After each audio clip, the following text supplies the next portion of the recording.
Eu canto a alegria de ser teu. Jamais caminharei sem tua luz. Teus passos seguirei sem hesitar. Te dou meu coração. Sempre que começamos nosso momento reflexivo com a mensagem meditativa para o dia, a gente louva a Deus. Louvado seja nosso Senhor Jesus Cristo, que para sempre Ele seja louvado. E que todos nós tenhamos um bom dia com a Mãe dele, a Virgem Maria Santíssima, tão bem elaborada pelo Pai, exatamente para trazer no ventre, no coração, em todo o seu ser, sua mente, a pessoa, o Verbo que se encarna, a palavra que se encarna, o próprio Filho de Deus unigênito que se encarna no seio puríssimo da Virgem Maria, isenta completamente do pecado original. E hoje, lendo, relendo e rezando na Bíblia, fiquei por algum tempo refletindo sobre Deus é o auxílio dos que o temem, ou Deus sempre se manifesta àqueles que o temem. Deus sempre ajuda os necessitados, os que o temem. E no dizer da Bíblia, temer a Deus significa reverenciá-lo, se curvar como a Virgem Maria se curvou na presença dele e sob não uma ordem, mas um pedido delicado, um pedido extremamente delicado e respeitoso. E ela se curva também respeitosamente diante da vontade daquele que a constituiu e que ela tem em mente com muita clareza que tudo que ela tinha na vida até o momento e durante todo o tempo que ela viveria, tudo foi um presente de Deus para ela. E que as portas da morte seriam as portas da eternidade para ela. Este era o comportamento, este era o pensamento, este era o jeito que ela vivia dentro dos preceitos, dentro de toda a tradição da linhagem dela, tudo dentro da religiosidade judaica dela, conhecedora das Escrituras, cheia de sabedoria, e por isso um dos sinônimos da sabedoria dela era exatamente o silêncio, porque é mais sábio quem cala do que quem fala. E ela pouco falou, e ela muito nos deu exemplos claros de uma pessoa sábia, de uma pessoa santa, de uma pessoa obediente, de uma pessoa completamente entregue à vontade de Deus, aos desígnios de Deus. Por isso, toda a vida da Virgem Maria foi ser esguia, ereta, de pé. Em todos os momentos, por mais desesperador que fossem, os momentos cruciais da sua vida, ela se mantinha de pé, porque ela sabia que atrás de todo o cenário que nos amedronta, como se alguém tenta nos amedrontar, balança uma moita para nos assustar, um barulho, algo parecido, uma notícia, mas ela se mantinha inabalável diante de tudo, sofria por dentro, mas ela tinha plena certeza, dentro de uma fé sóbria, sólida, que o Pai estava no comando de tudo, na vida dela, como está na vida de cada um de nós. Porque Deus nos ama muito e por igual. Ele não quer que nenhum dos seus filhos se perca. Daí a palavra constante, insistente dos profetas, dentro do eco das páginas bíblicas, que nunca acabarão, ao contrário, já eternizaram.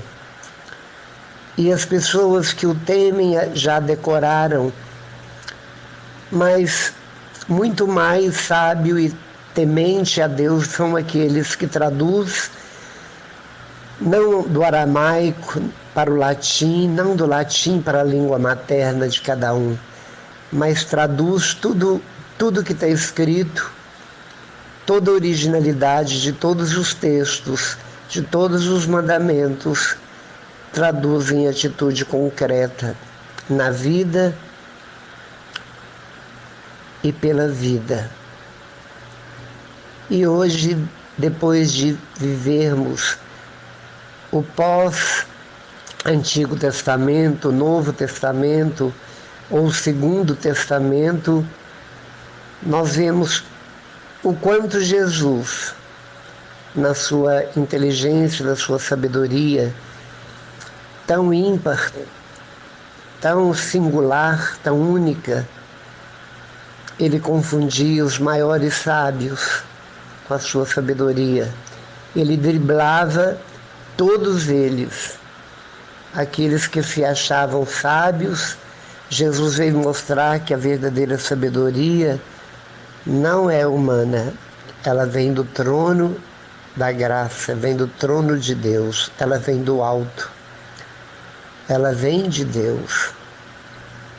E tudo aquilo que Deus punha na boca do filho, o filho espalhava, o filho gritava a pleno pulmões. O filho, no momento certo, na hora certa, para as pessoas certas, falava aquilo que encaixava perfeitamente dentro dos textos e contexto da vida de cada um. E assim como os grandes, aqueles que se julgavam sábios, ficavam atrás dele, mas com olhares críticos, zombeteiros, com ponta de cinismo no canto da boca, no sorriso sorrateiro. Eles ficavam sempre prontos para fazer perguntas que se julgavam difíceis para tentar derrotar Jesus. Ao contrário, eles iam buscar lã e saíam tosqueados da presença de Jesus. Porque Jesus ia muito além da cúpula judaica, ia muito além daqueles que frequentaram por tempos bancos dos mestres de Israel. Jesus não frequentou nenhuma escola rabínica. Ele nunca entrou em nenhuma escola. Ele nunca sentou numa carteira escolar dos homens, ao contrário. Ele veio para pôr o coração como uma carteira, para que todos nós lêssemos no coração dele toda a grandeza do amor dele por cada um de nós, e essa grandeza de amor que ele tinha pelo Pai. Ele fazia jus aos 2 primeiros mandamentos. Amava o Pai acima de todas as coisas, mas amava o próximo e morreu por eles. E da mesma forma ele nos pede isso, não exige. Os 2 primeiros mandamentos resumem toda a lei: amar a Deus sobre todas as coisas e o próximo como eu vos amo. Como eu vos amei, vos amo e sempre vos amarei. A prova concreta está na expressão suprema da cruz, onde a figura, no vigor dos 33 anos, Jesus se deixa desfigurar diante da Virgem Maria, diante de uma grande multidão. é despido para nos revestir, é trespassado, perfurado para cicatrizar nossas feridas. Ele é levantado na cruz para nos erguer nos braços do Pai. Enfim, ele esvaziou-se inteiro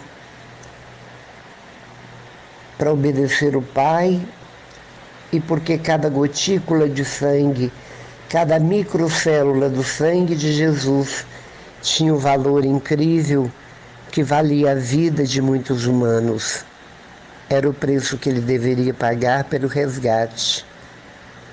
E nós, como discípulos de Jesus, devemos também esvaziar de nós mesmos em favor dos outros, porque devemos seguir e imitar o nosso Mestre.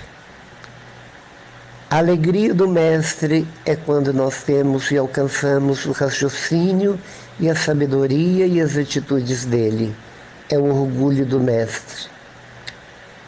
Sejamos o orgulho do Mestre, a alegria do Mestre, porque não precisamos ser inteligentes, não precisamos ser eruditos, não precisamos frequentar escolas, não precisamos de doutorado nem mestrado, não precisamos de fazer pós-graduação, não precisamos, ao contrário, basta amar. Simplesmente basta amar. É o amor que verdadeiramente nos leva a um conhecimento profundo e íntimo de Deus. É pelo amor que somos atraídos e somos elevados aos ângulos dos altares do Deus Trinitário. É pelo amor que nós vamos viver na eternidade plugados na luz que é Deus. Uma luz que, se olharmos com nossos olhos da carne, queima nossas retinas e ficaríamos cegos. E quando aquele que passa pela vida olhando para Deus, sempre buscando a luz e nunca as trevas, porque as trevas são cúmplices do pecado, do erro, daquilo que é abominável a Deus, a escuridão. Literalmente, à noite, a escuridão é cúmplice dos pecadores, daqueles que gostam de pecar.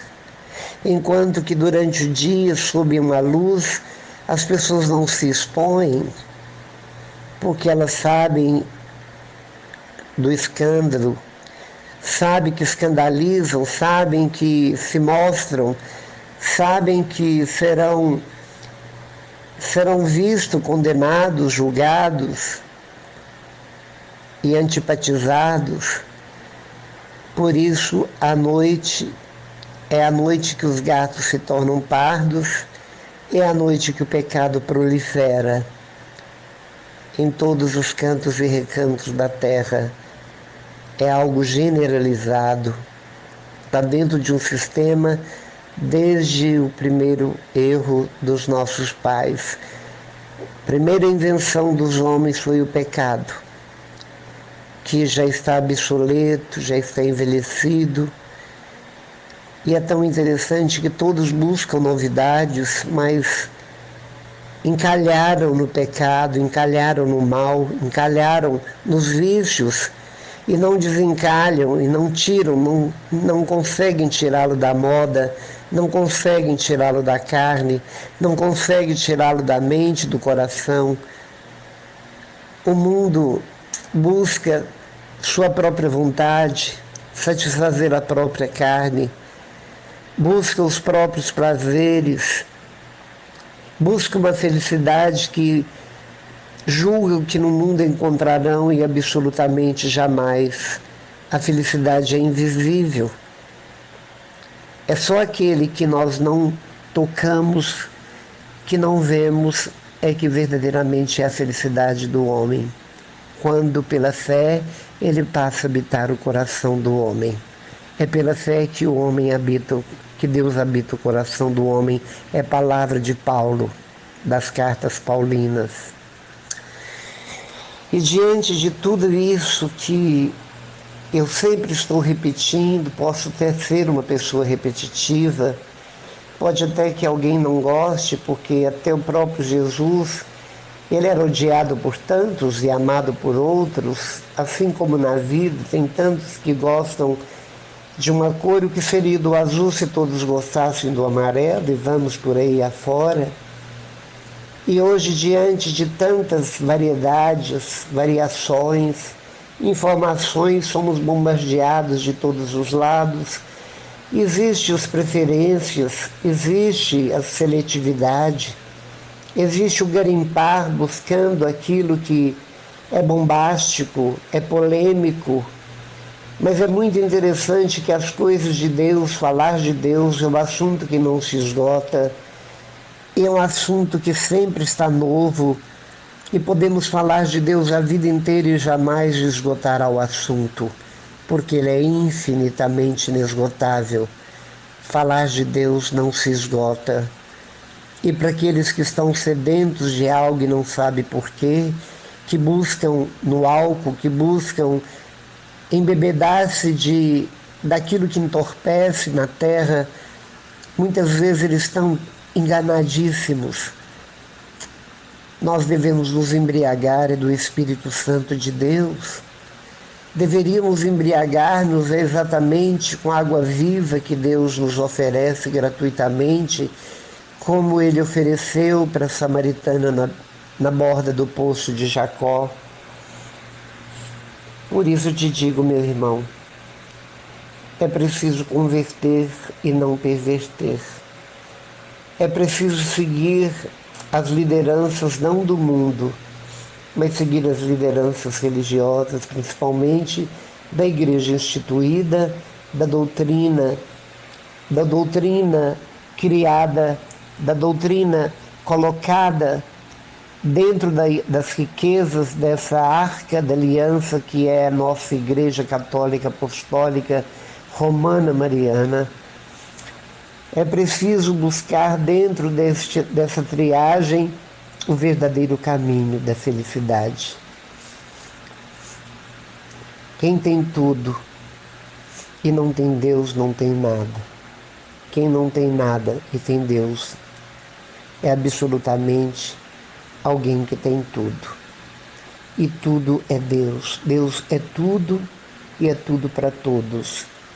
Mas Ele respeita aqueles que não desejam, não querem, que o refugam e que simplesmente são indiferentes a tudo aquilo que ele faz, o dia que clareia, o dia que amanhece, o dia que se passa, a noite que chega para o descanso, para o repouso, a natureza que explode, as estações que cada uma tem sua função específica, para toda a terra que gira harmoniosamente, para toda a força gravitacional que nos prende à terra para não sairmos voando pelos ares, enfim, todas as estrelas que tiram nossos medos noturnos espalhadas no céu, toda a beleza do sol que nunca se apaga, que nunca deixa de se apagar, porque a natureza precisa do seu calor, da sua luz.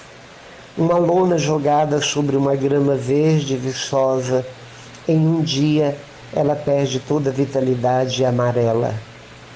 Da mesma forma, nós precisamos do sol porque ele irradia saúde para todo o universo, para toda a natureza.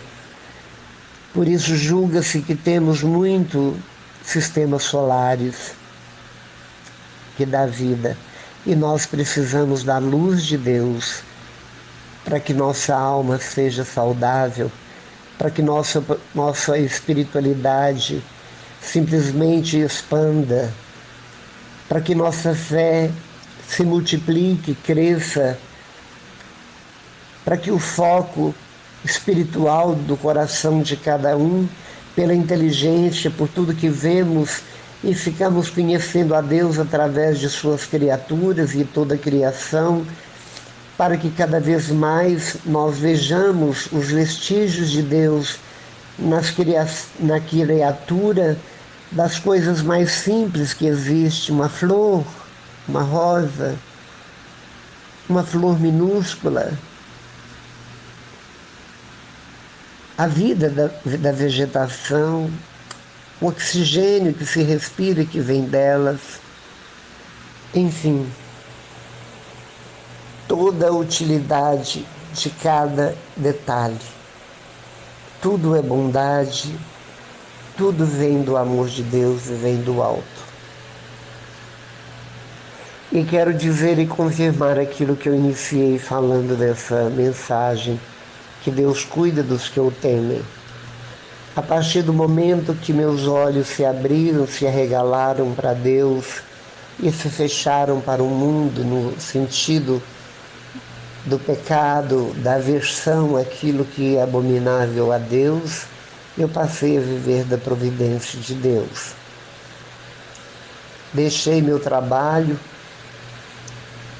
joguei pela janela todo aquilo que era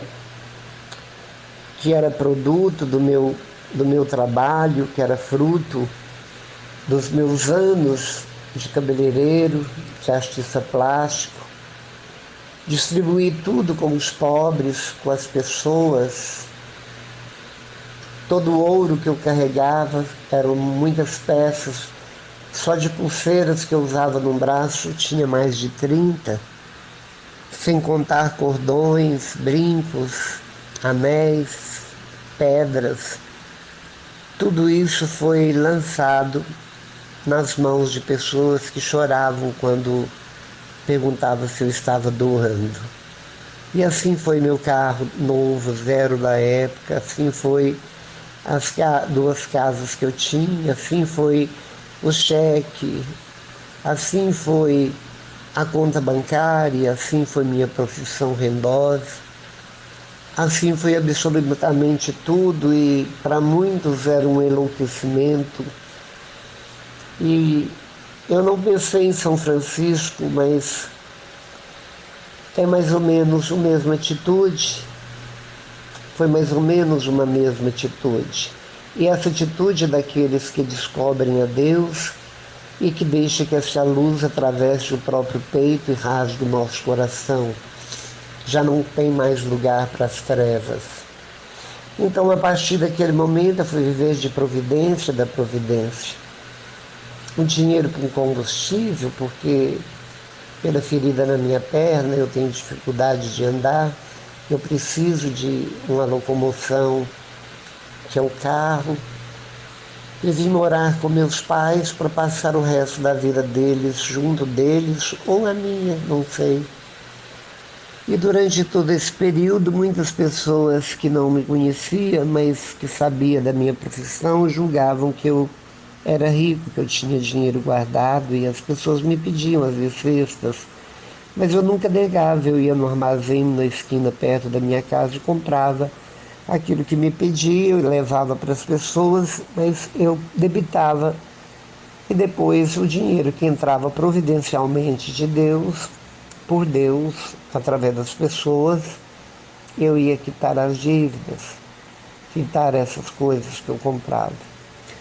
Fiquei em débito de mais ou menos R$200 no armazém de um conhecido e vizinho nosso. E eu tinha o hábito e o costume de toda terça-feira ir para o saguão do Hospital Vera Cruz para participar de uma missa que os padres capuchinhos celebravam toda terça-feira. Até no Covid ainda tinha, agora julgo não ter mais. E quando eu estava passando diante do armazém, eu recebi a cobrança, eu disse: até amanhã eu trago dinheiro para te pagar. E fui para o hospital para a missa, ajoelhei naquele saguão, lá não tinha o movimento que tem hoje, e dentro de mim, ajoelhado ali diante do altar, já preparado para a celebração, eu de olhos fechados rezava e dizia para Jesus, rindo por dentro: Eu estou rindo, Jesus, porque eu estou pensando de que forma que o Senhor vai me dar os R$ 200 que eu preciso hoje para pagar amanhã cedo o armazém das coisas que eu comprei lá. E quando eu estava de olhos fechados, ainda ajoelhado, uma mão tocou meu ombro e quando eu abri os olhos e olhei, era Ula, uma amiga minha de São Gotardo, uma grande amiga.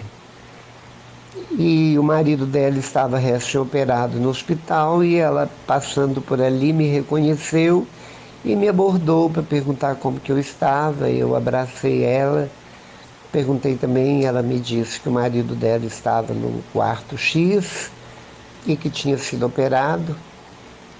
E escreveu algo num papelzinho, pôs na minha mão. Eu julguei, escreveu algo e pôs no bolso da minha camisa. Eu julguei que fosse um pedido de oração e quando eu me peguei para rezar durante a missa, era uma nota de R$ 100 e um pequeno pedido de oração para o esposo. Aí quando eu vi que era só R$ 100, eu falei assim, Jesus, só tem 100, cadê os outros 100? Eu preciso de 200. Mas fiquei feliz porque metade já tinha chegado daquela forma inesperada, né? Inexplicável, vamos dizer. Depois da missa eu já tinha prometido que eu ia até um quarto fazer visita. Terminando a missa eu fui no quarto, bati na porta e ela abriu a porta e o marido dela estava deitado na cama no fundo do quarto, ele sozinho. E ela, quando ela chegou na porta, eu estava assim, eufórico, dizendo para ela, Ula, mas foi muito de Deus te encontrar, porque eu precisava de pagar uma continha no armazém e você me privilegiou com esses R$ 100, eu sei que isso é uma coisa de Deus, é a providência de Deus. E fui falando com ela e o Ferrucci gritou lá do fundo, Ula, quem está aí? Ela falou assim, é o Luiz de São Gotardo. Ele falou assim, eu estou falando, ele aqui está me contando que eu dei para ele R$ 100 e ele está me contando o quanto que ele ficou feliz, porque ele precisava para pagar uma conta. Aí ele gritou para ela, deixa de ser tão dura, pega aqui na minha carteira mais R$ 100 e dê a ele. Aí eu falei, pronto, Jesus, agora interrotamos kits. E fui, paguei a pessoa, e sempre foi assim, mas Jesus nunca me deu além daquilo que eu precisava, ele nunca me deu um troquinho para me fazer o que eu queria, sempre foi a quantia exata daquilo que eu precisava. E todas as vezes, durante 30 e tantos anos que eu estou vivendo unicamente da providência, eu vivo plugado em Jesus, já sou piolinho de Jesus, toda quantia que eu peço, que eu preciso, que eu falo para ele, aquele dinheiro vem parar nas minhas mãos, aquilo que eu preciso cai nas minhas mãos. É algo impressionante para quem desconhece a bondade de Deus. É Deus cuidando de cada um de nós. Isso é um exemplo porque é mínimo, muito mais do que dinheiro, valores dessa natureza, mas que nós precisamos para termos dignidade, para as nossas necessidades enquanto no mundo. Deus vai muito além disso. Ele te dá alegria, Ele te dá paz, Ele te dá segurança, Ele nos dá a sua amizade, Ele está sempre conosco como fiel companheiro.